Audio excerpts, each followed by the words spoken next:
ويغفر لكم ذنوبكم والله غفور رحيم.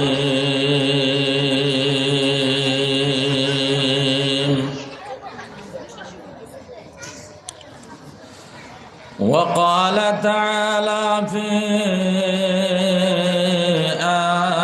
آية أخرى: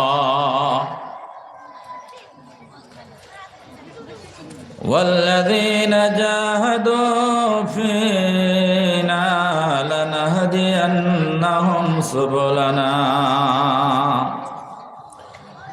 وإن الله لمع المحسنين.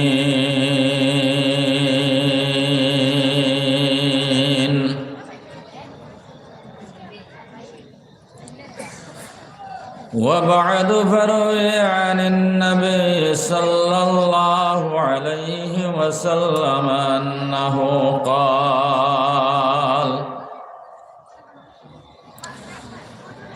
قال رسول الله صلى الله عليه وسلم: يوشك على أمتي سيأتي على الناس زمان لا يبقى من الإسلام إلا اسمه ولا يبقى من القرآن إلا رسمه ومساجدهم عامرة وهو خراب من الهدى.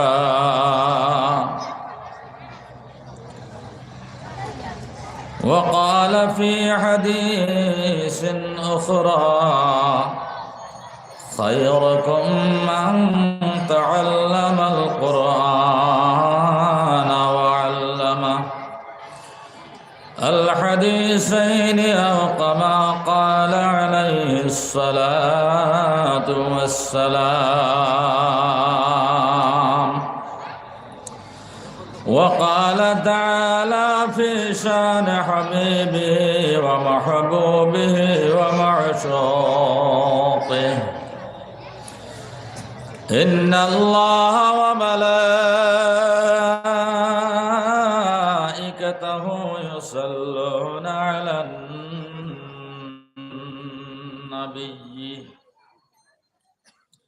يا أيها الذين آمنوا صلوا عليه وسلموا تسليما. اللهم صل